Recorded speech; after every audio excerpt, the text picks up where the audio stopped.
अपने वर्चस्व को अफगान में बचाने के लिए यूएसएसआर ने 1979 में अफगानिस्तान इन्वेजन कर दिया, लेकिन दूसरी तरफ से अमेरिका हर उस ऑर्गेनाइजेशन और ग्रुप को फंड करने के लिए तैयार था जो यूएसएसआर के अगेंस्ट खड़ा हो सके और अफगानिस्तान से सोवियत की जड़ें उखाड़ फेंके। इसी दरमियान अमेरिका ने मुजाहिदीनों एंड रिबेलियस ग्रुप्स को फंडिंग और ट्रेनिंग देनी शुरू कर दी। अफगानिस्तान में आने वाले कल के लिए कांटे बोए जाने लगे। मुजाहिदीन और अलकायदा धर्म के नाम पर विदेशों से भी टीनेजर बच्चों को रिक्रूट करने लगे और इस तरह अफगानिस्तान में एक नए युग की शुरुआत होने लगी। अमेरिका की मदद से मुजाहिदीन अफगान की गद्दी तो छीन लेते हैं, लेकिन फिर वो देश के अंदर सिविल वॉर में फंसकर खुद बिखर जाते हैं। इसके बाद अफगान में तालिबान का उदय होता है। अब तालिबान अफगान का सर्वे सर्वा बन जाता है। एक वक्त पर यूएसएसआर से छुटकारा चाहने वाला अफगान यूएसए का हितैषी बनकर बैठा था, लेकिन ऐसा क्या हुआ कि फिर तालिबान ने यूएसए से दुश्मनी ले ली? बरसों की लंबी लड़ाई आखिर क्यों हुई? कैसे तालिबान ने पूरे अफगान में अपना सिक्का जमा लिया और कैसे आज अफगानिस्तान तालिबान की अगुवाई में दाने दाने को मोहताज होकर बैठा है? ये कहानी शुरू होती है लेट 1970s से, जब साउथ एशिया में कोल्ड वॉर अपने पीक पर आ गया था और अमेरिका एंड यूएसएसआर अफगानिस्तान पर अपने वर्चस्व को लेकर बहुत अधिक अग्रेसिव हो गए थे। अफगानिस्तान के अंदर यूएसएसआर का बढ़ता इन्फ्लुएंस अमेरिका को रास नहीं आ रहा था। अमेरिका इस बात को अच्छी तरह से जानता था कि अगर यूएसएसआर को नहीं रोका गया तो फ्यूचर में अमेरिका के लिए बड़ा खतरा खड़ा हो सकता है। वहीं दूसरी ओर Korean war and Vietnam war में मिली हार से अमेरिका पॉलिटिकली काफी अफेक्ट हुआ था।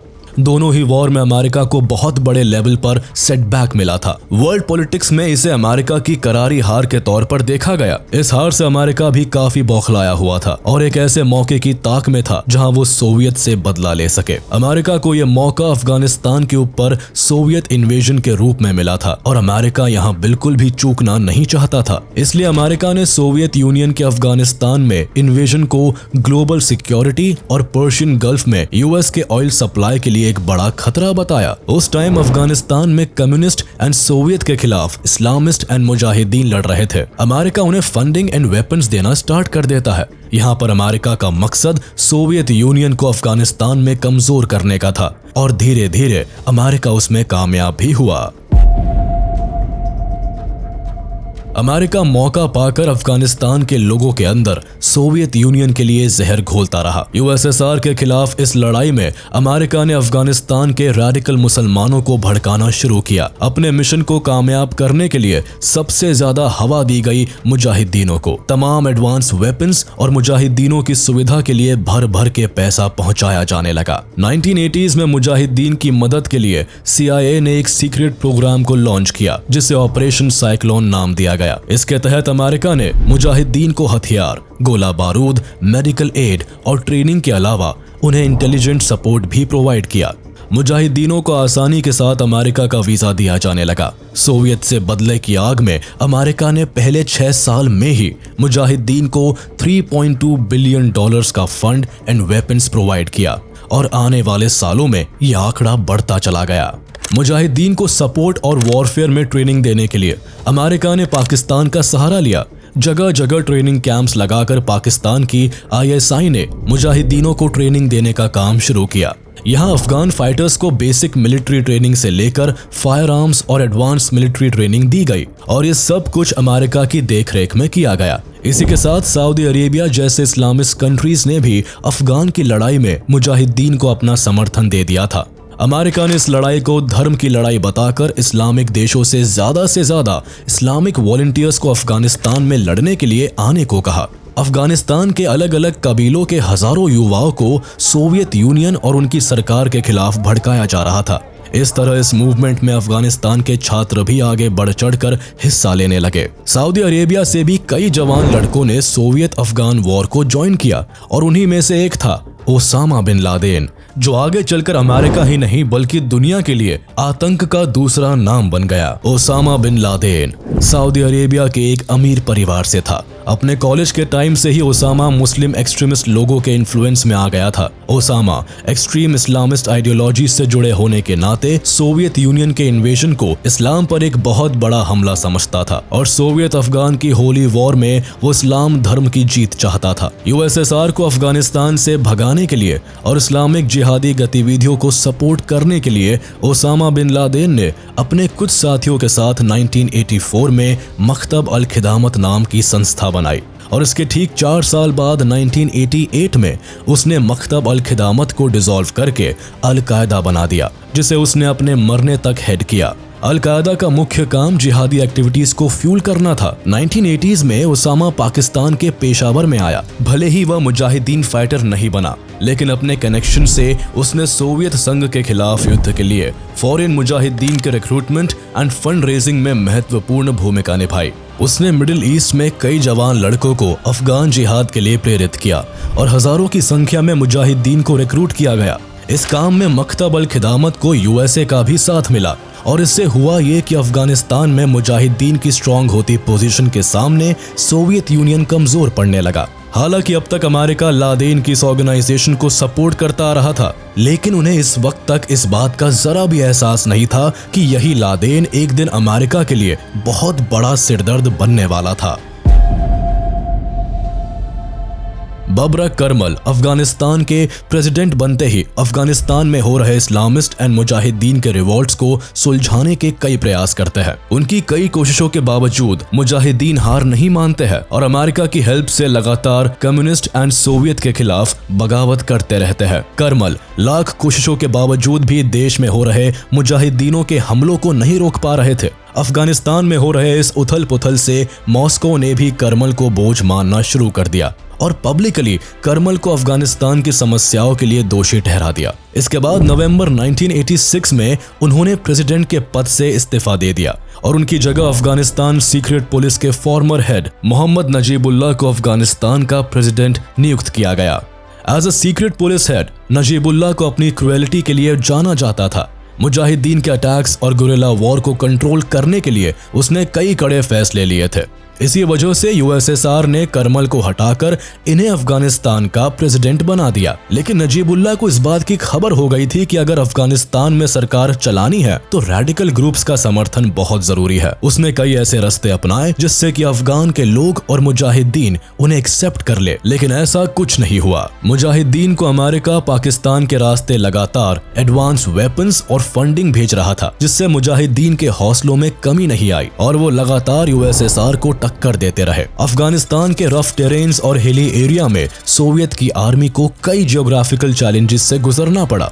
इससे सोवियत आर्मी को काफी कैजुअलिटीज भी उठानी पड़ी। खासकर मुजाहिदीन के हिट एंड रन टैक्टिक से हजारों सोवियत सोल्जर्स मारे गए। दरअसल मुजाहिदीन अफगानिस्तान के पहाड़ों से वाकिफ थे, उनके लिए यूएसएसआर की आर्मी को टारगेट करना आसान था। ऊपर से वो गुरिल्ला वॉरफेयर में भी काफी बेहतर थे, इसीलिए इस युद्ध में यूएसएसआर के हाथ कुछ भी नहीं आया। इनके हौसलों के आगे यूएसएसआर की फोर्सेस ने घुटने टेक दिए। मजबूर होकर यूएसएसआर ने इस वॉर में एयरफोर्स उतार दी, लेकिन यूएसएसआर का मिशन भी फेल हो गया क्योंकि मुजाहिदीन के पास अमेरिका की ओर से मिले स्टिंगर मिसाइल्स थे जो आसानी के साथ यूएसएसआर के एयरफोर्स को निशाना लगाकर मार गिराते थे।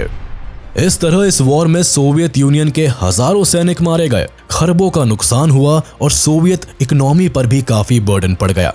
कोल्ड वॉर के चलते यूएसएसआर पहले ही कई चैलेंजेस से जूझ रहा था। ऐसे में हजारों सैनिक की शहादत के बाद यूएसएसआर को मजबूर होकर फरवरी 15, 1989 में अफगानिस्तान से हमेशा के लिए एग्जिट लेना पड़ा। यूएसएसआर के लिए यह हार काफी शर्मनाक थी।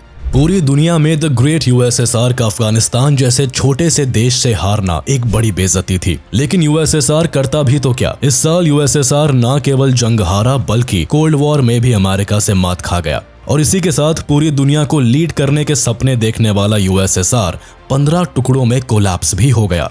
नजीबुल्लाह के लाख कोशिशों के बाद भी अमेरिका और मुजाहिदीन उसे यूएसएसआर का पपेट ही समझते रहे। अफगानिस्तान के लोग भी नजीबुल्लाह को सोवियत यूनियन का पपेट मानने लगे थे।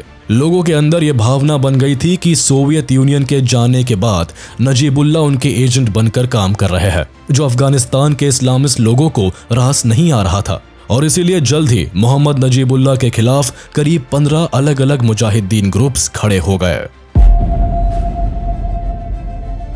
यूएसएसआर के विड्रॉल के बावजूद नजीबुल्लाह कुछ साल तक तो अफगानिस्तान की गद्दी पर रहे, लेकिन 1992 आते आते मोहम्मद नजीबुल्लाह को अपनी जान बचाना भारी पड़ रहा था और इसीलिए उन्होंने अपनी बीवी और बेटी को भारत भेज दिया था।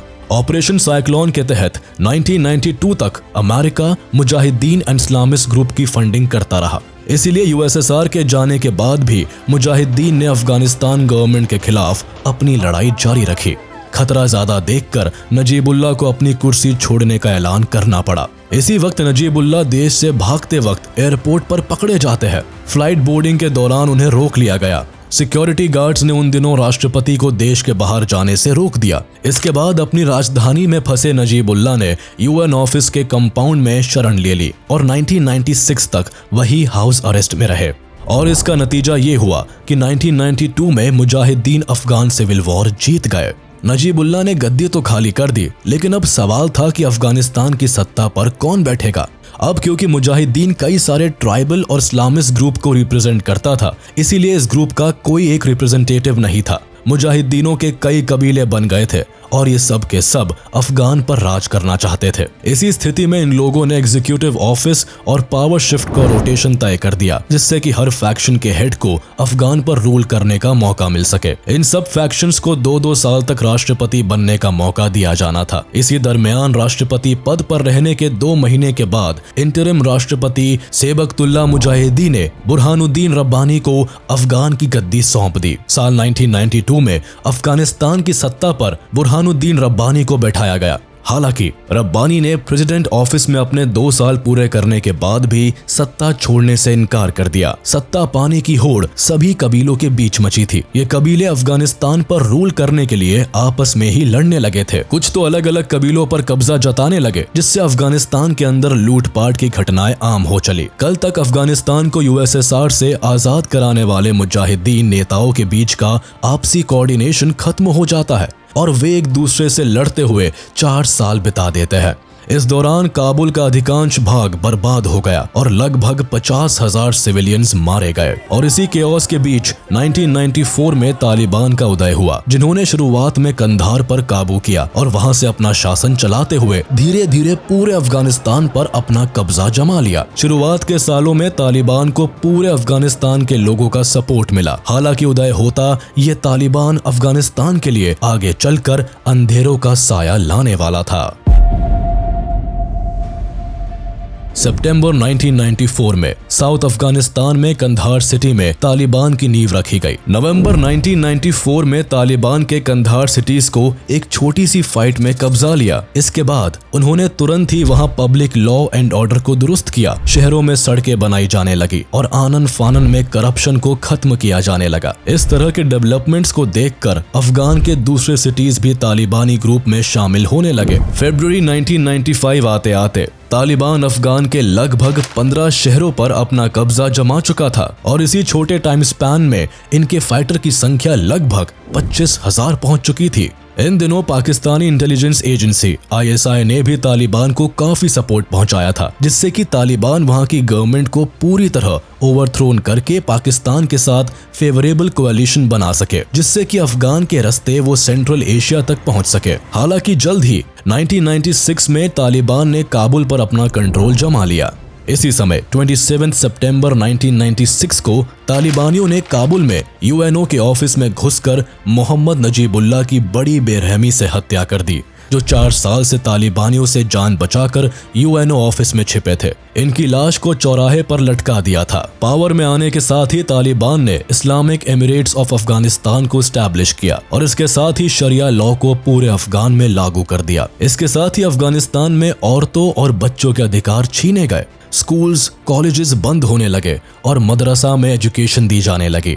इस वक्त काफी बड़ी आबादी डिस्प्लेस हुई, जिससे कि लॉ एंड ऑर्डर डिग्रेड हो गए। किसी की छोटी छोटी गलतियां हो या शरिया कानून का उल्लंघन, सीधे मौत की सजा दी जाने लगी।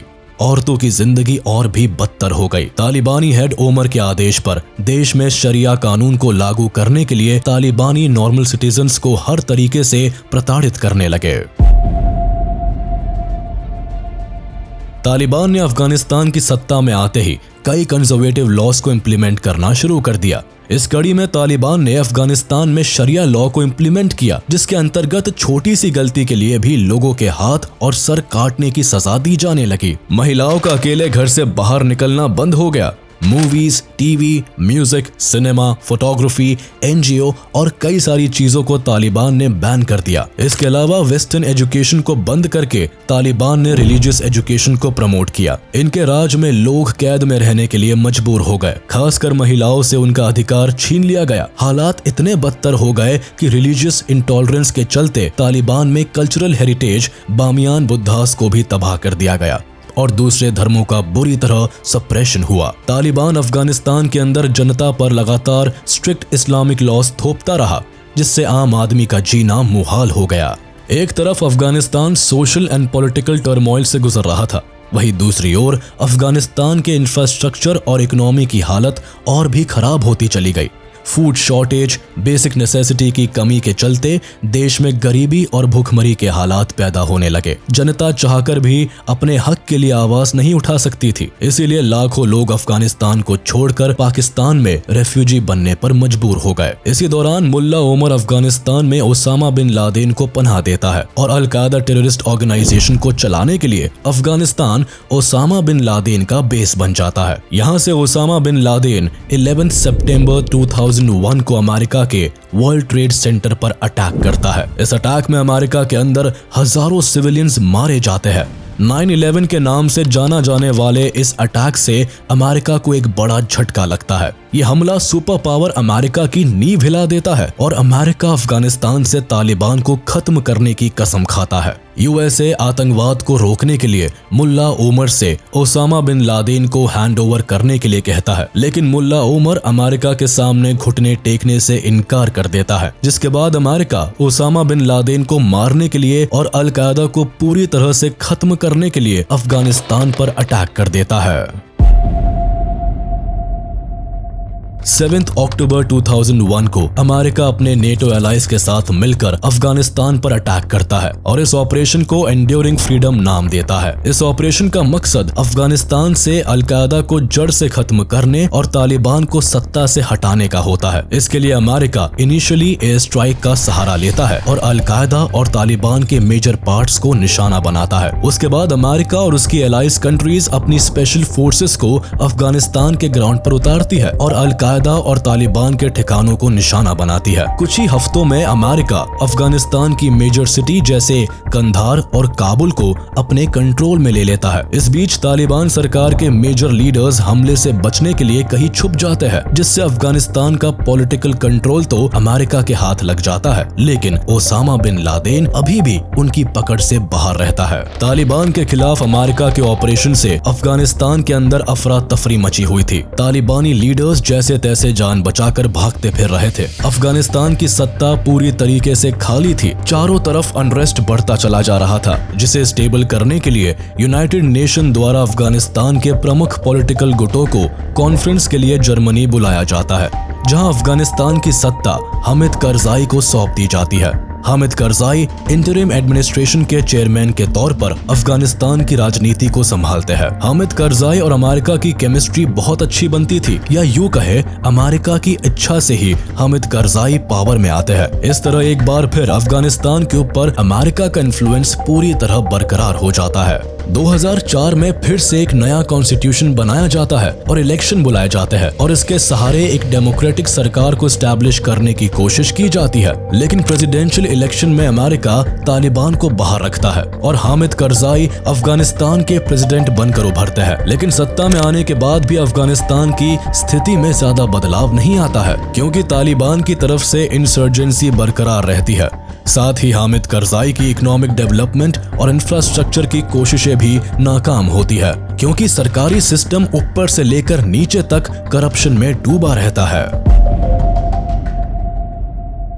यूएसए का अफगानिस्तान में फोकस ओसामा बिन लादेन और अल कायदा जरूर होता है, लेकिन तालिबान और यूएसए दोनों अफगानिस्तान में अपने पॉलिटिकल कंट्रोल को स्टैब्लिश करने के लिए लड़ते रहते हैं। अमेरिका तालिबान के खिलाफ अफगान सिक्योरिटी फोर्सेस को फाइनेंशियल असिस्टेंस, मिलिट्री एड और ट्रेनिंग प्रोवाइड करता है। लेकिन इराक में इन्वेजन से जैसे ही अमेरिका का फोकस अफगानिस्तान से शिफ्ट होता है, तभी तालिबान फोकस्ड होकर यूनाइट होना शुरू कर देता है। अब क्योंकि अमेरिका और नेटो एलाइज की आर्मी मेनली सिटीज तक सीमित होती है, इसी का फायदा उठाकर तालिबान अफगानिस्तान के रूरल एरिया को कब्जे में लेता है और वहां अपनी पैरेलल गवर्नमेंट को चलाना शुरू कर देता है। दूसरी तरफ रूरल एरियाज में अमेरिका को भी एक्सट्रीम ज्योग्राफिकल कंडीशंस के चलते तालिबान को हराना मुश्किल होता है। इसके अलावा अमेरिका तालिबान इंसर्जेंसी के खिलाफ जब भी ऑफेंसिव अटैक करता है तो तालिबानी इंसर्जेंट्स पाकिस्तान के बॉर्डर एरिया में जाकर छिप जाते हैं। दोनों देशों के बीच की ये जंग 2006 के बाद से